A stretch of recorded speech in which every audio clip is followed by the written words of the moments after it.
Hello बच्चों, कैसे हैं आप लोग। स्वागत है आप सभी लोगों का आज की नई क्लास में। तो आज हम लोग, ये हमारी थर्ड क्लास है, तीसरी क्लास है। आज हम लोग बात करने वाले हैं कक्षा 9 की पार्ट 1 हमारी आसपास के पदार्थ की। हमारा जो सबसे फेवरेट टॉपिक है, सबसे अच्छा टॉपिक है। आज हम लोग पढ़ने क्या वाले हैं, आज हम लोग पढ़ेंगे क्वथनांक, गलनांक, वाष्पीकरण और वाष्पीकरण को प्रभावित करने वाले कारकों के बारे में। इसके अलावा हम लोग ये भी जानेंगे कि गर्मी में या धूप में कपड़े क्यों सूखते हैं, हम लोगों को गर्मियों में सूती कपड़े क्यों पहनने चाहिए। इन सभी प्रश्नों के हल आपको वीडियो में मिल जाएंगे। पूरा वीडियो लास्ट तक देखिए। तो चलिए बच्चों शुरू करते हैं। तो सबसे पहले तो हम लोग ये जान लेते हैं कि जो हमारा पहला पॉइंट है कि गलनांक क्या होता है, और दूसरा पहला क्वथनांक और गलनांक। तो चलिए बच्चों हम लोग इसको शुरू करते हैं। तो मेरे प्यारे बच्चों, क्वथनांक क्या होता है। जैसा कि क्वथनांक से हमें समझ में आ रहा है कि क्वथनांक का मतलब हो गया किसी वस्तु का एक अपनी अवस्था से दूसरी अवस्था में परिवर्तित होना, या किसी वस्तु का जमना। जैसे बर्फ का जमना जल से, वो पहले उसकी क्या अवस्था थी, जल पहले वो द्रव अवस्था में था, उसके बाद वो ठोस अवस्था में परिवर्तित हुआ। ये हो गया इसका क्वथनांक।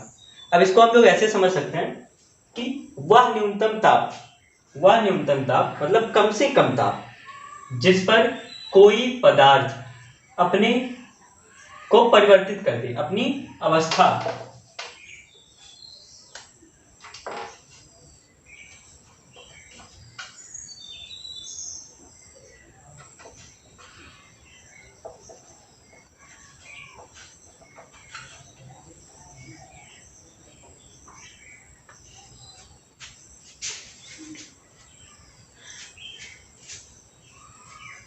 तो बच्चों जैसा कि इसके हम लोग को नाम से पता चल रहा है कि क्वथनांक का मतलब हो गया किसी वस्तु का जमना। जैसे हम लोग पहले जल लेते हैं, वो द्रव अवस्था में होता है, उसके बाद हम लोग उसको जब फ्रिज में रखते हैं, फ्रीजर में, तो क्या होता है, जम जाता है। उससे पहले द्रव अवस्था में था, उसके बाद क्या हुआ, वो ठोस अवस्था में परिवर्तित हो गया। तो ये हमारा उसका क्वथनांक कितना होगा, 0 डिग्री सेल्सियस। 0 डिग्री सेल्सियस मतलब कम से कम ताप। अब इसी से हम इसका उदाहरण, अभी हम लोग पहले आप इसकी परिभाषा देख लीजिए कि वह न्यूनतम ताप जिस पर कोई पदार्थ अपनी अवस्था को परिवर्तित कर दे, वो क्या कहलाता है, वह उस पदार्थ का क्वथनांक कहलाता है। अपनी एक अवस्था से दूसरी अवस्था में परिवर्तित हो जाए, मतलब कम से कम ताप। जैसे 0 डिग्री सेल्सियस हो गया, ये कम ताप है, न्यूनतम ताप है। अब इसी जगह आप लोगों का डाउट ये होगा, इसी जगह 100 डिग्री सेल्सियस 100 डिग्री सेल्सियस काहे नहीं हुआ भैया। 100 डिग्री सेल्सियस इसको हम लोग परम ताप के नाम से जानते हैं। परम ताप, ठीक। ये किसी भी कठोर वस्तु को पिघलाने में प्रयोग किया जाता है। ये अभी आएगा हमारा गलनांक में। अभी हम लोग पढ़ रहे हैं क्वथनांक का मतलब हो गया जमना। तो और इसका उदाहरण क्या हो जाएगा भैया, इसका उदाहरण हो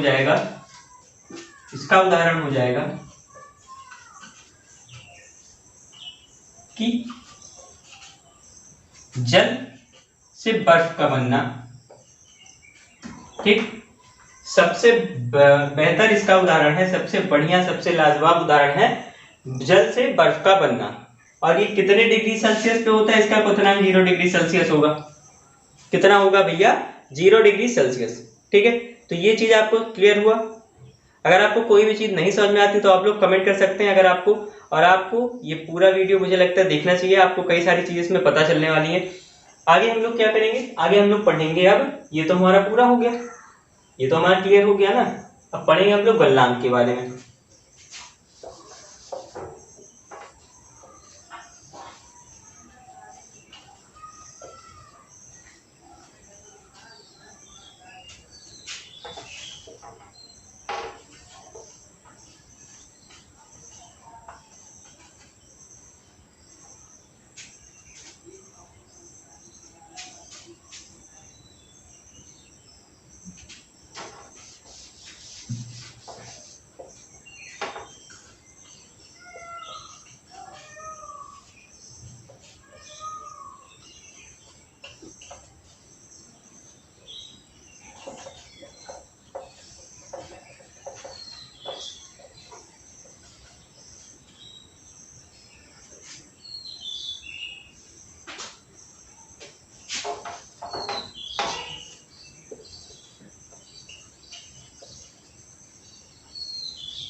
तो बच्चों अगला टॉपिक है हमारा गलनांक। गलनांक का मतलब हो गया, जैसे कि इसके शब्द से कुछ हम लोगों को बोध हो रहा है, कुछ पता चल रहा है। गलनांक मतलब किसी वस्तु का गलना, पिघलना। तो ये हो जाएगा हमारा गलनांक, अर्थात वह अधिकतम ताप जिस पर कोई पदार्थ अपनी अवस्था को परिवर्तित कर दे, वह उस पदार्थ का गलनांक कहलाता है। अब यहाँ पे अधिकतम ताप देने की क्यों आवश्यकता है, आप इसको समझ लीजिए।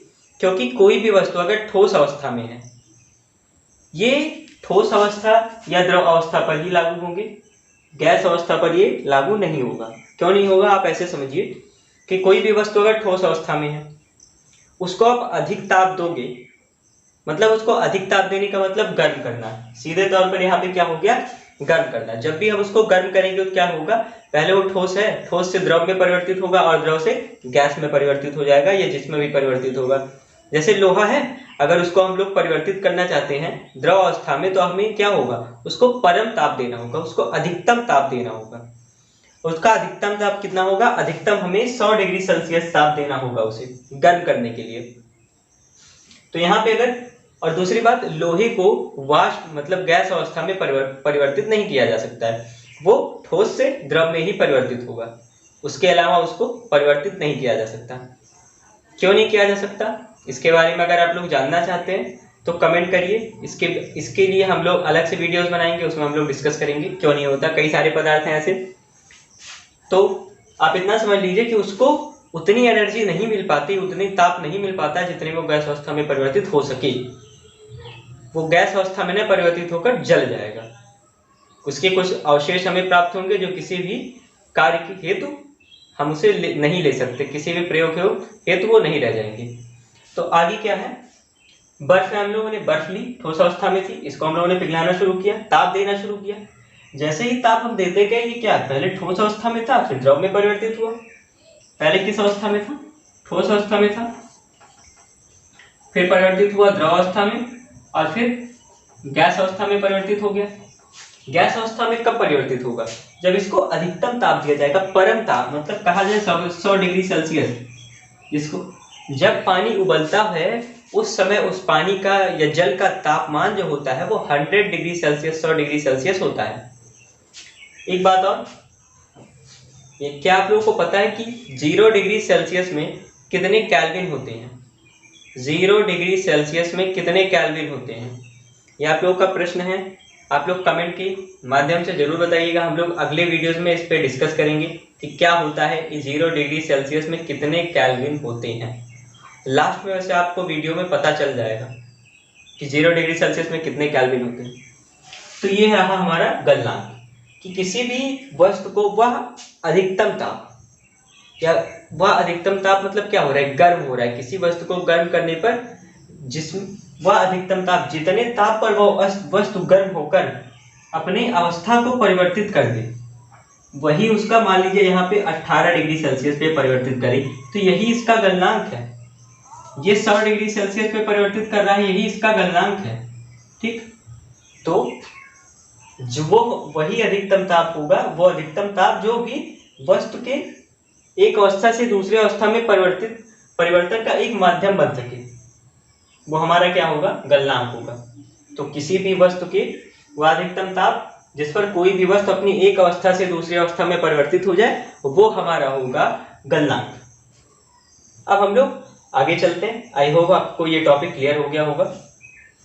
बच्चों, अब हम लोग बात करें वाष्पीकरण के बारे में। तो वाष्पीकरण क्या होता है, तो वाष्पकरण या वाष्पीकरण मतलब जब हम लोग देखते हैं गर्मियों में या किसी भी मौसम में, हम लोग कपड़े जब डालते हैं सूखने के लिए बाहर, तो वो उसमें से जो भी हमारे जल के कण होते हैं वो हमारे कपड़ों से गायब हो जाते हैं। मतलब हमारा कपड़ा क्या हो जाता है, सूख जाता है। ऐसा क्यों होता है, क्या आपने कभी सोचा? या हम लोग किसी भी पात्र में जल रख के कहीं भी बाहर रख देते हैं धूप में, कुछ समय बाद हमें ऐसा आभास होता है कि उसमें से कुछ जल उसमें से कम है, पहले की अपेक्षा उसका जल स्तर जो है वो कम है। ऐसा क्यों होता है? ऐसा जो होता है, ये होता है वाष्पीकरण के कारण। अब वाष्पीकरण होता क्या है, तो क्वथनांक से कम ताप पर द्रव के वाष्प में परिवर्तन की होने की क्रिया को वाष्पीकरण कहते हैं। अब वाष्पीकरण क्या है? क्वथनांक से कम, मतलब क्वथनांक से कम। क्वथनांक का मतलब जितने पे वस्तु जमती है उससे कम ताप पर द्रव के वाष्प में परिवर्तित होने की क्रिया को, द्रव के वाष्प में परिवर्तित होने की क्रिया को वाष्पीकरण कहते हैं। क्या कहते हैं भैया? वाष्पीकरण। अब इसको हम लोग उदाहरण के माध्यम से समझ सकते हैं। जैसे जैसे मान लीजिए हम लोगों ने हम लोग वस्त्र जो है वो कपड़े कहीं पे जैसे सूखने के लिए डालते हैं। क्या हुआ? हम लोगों ने कपड़े को सूखने के लिए डाला, ठीक। अब उस कपड़े पे कुछ ना कुछ जल की मात्रा उपस्थित होगी, इसी वजह से हम लोग उसको सूखने के लिए डालते हैं। तो क्या होता है, जल में वाष्प जो होती है, माफ करना, वायु जो होती है, वायु में उपस्थित वायु की जो आर्द्रता होती है, आर्द्रता का कहने का तात्पर्य है कि वाष्प मतलब वायु में कुछ नमी युक्त वायु कह सकते हैं।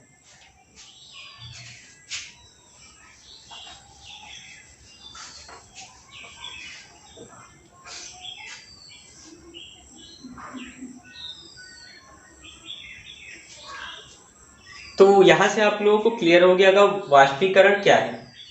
जैसे वाष्पीकरण क्वथनांक से कम ताप पर द्रव के वाष्प में परिवर्तित होने की क्रिया को वाष्पीकरण कहते हैं। अब आगे हम लोग चलते हैं, बात करेंगे हम लोग वाष्पीकरण को प्रभावित करने वाले कारकों के बारे में, जहां पे हम लोग वाष्पीकरण के उदाहरण की भी बात करेंगे। और हम लोग ये भी जानेंगे कि गर्मियों में या बरसात में या ठंडी में धूप में जब भी हम कपड़े रखते हैं या जल रखते हैं तो वो उस पर हमारे कपड़े सूखते क्यों हैं, और किसी भी पात्र में अगर हम जल रखते हैं तो वो कम क्यों हो जाता है। तो चलिए बच्चों शुरू करते हैं। हम लोग बात कर रहे हैं वाष्पीकरण को प्रभावित करने वाले कारकों के बारे में। तो यहाँ पे पहला कारक है, कारक से तात्पर्य है प्रभावित करने वाले कारक जिनकी उपस्थिति में इसका वाष्पीकरण क्या भाई घटता है या बढ़ता है। मतलब कहने का तात्पर्य है कि वाष्पीकरण घट जाता है या वाष्पीकरण बढ़ जाता है। यहाँ पे पहला है, हमारा पहला टॉपिक है, जो हमारा पहला कारक है यह है वायु में आर्द्रता। अब वायु में आर्द्रता से क्या तात्पर्य है? जैसे वायु में जो हमारी वायु होती है, जलवायु होती है, इसमें कुछ वाष्प या कुछ जल के कण उपस्थित होते हैं। जब जिस वायु में कुछ जल के कण उपस्थित होंगे उसे हम लोग क्या कहते हैं? आर्द्र वायु, या क्या कहते हैं? हम लोग उसे क्या कहते हैं? वायु में आर्द्रता, ठीक है। मतलब वायु में नमी कह सकते हैं हम लोग इसको। तो ऐसा कब क्या होता है कि जब वायु में उपस्थित आर्द्रता में कमी आने लगती है, मतलब वायु में जो उपस्थित नमी होती है उसमें जब कमी आने लगती है तो क्या होता है? वाष्पीकरण क्या होता है? घट जाता है। वाष्पीकरण क्या होता है? घट जाता है। और जब भी इसमें वायु में उपस्थित जो आर्द्रता होती है इसमें जब वृद्धि होती है तो हमारी वाष्पीकरण की दर भी बढ़ जाती है। अब अगला हमारा है ताप में वृद्धि। जब हम लोग ताप में वृद्धि करते हैं तब क्या होता है? तापमान बढ़ने पर कणों की गतिज ऊर्जा बढ़ जाती है। आप लोगों को अगला जो चैप्टर है इसमें, इसके बाद आप लोगों को एक चैप्टर मिलेगा, इस पदार्थ का एक और चैप्टर हम लोग पढ़ेंगे। उसके बाद हम लोग पढ़ने वाले हैं परमाणु एवं अणु के बारे में। वहां पे आप लोगों को कण, अणु, परमाणु ये सारी चीजें क्लियर हो जाएंगी।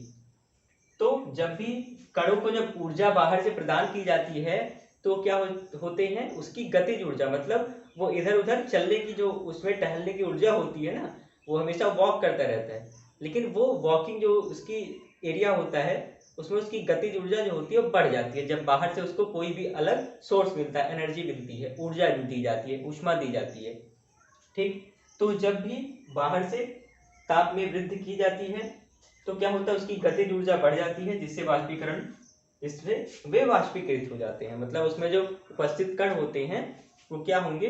जब उसमें बहुत ज्यादा गतिज ऊर्जा बढ़ जाएगी तो उसमें कणों के बीच एक बल पाया जाता है, जिसको हम लोग कहते हैं, हम लोग कणों के बीच एक बल पाया जाता है जिसको हम लोग आकर्षण बल, या इसका एक नाम और है, मुझे क्लियर नहीं हो रहा है, आकर्षण बल या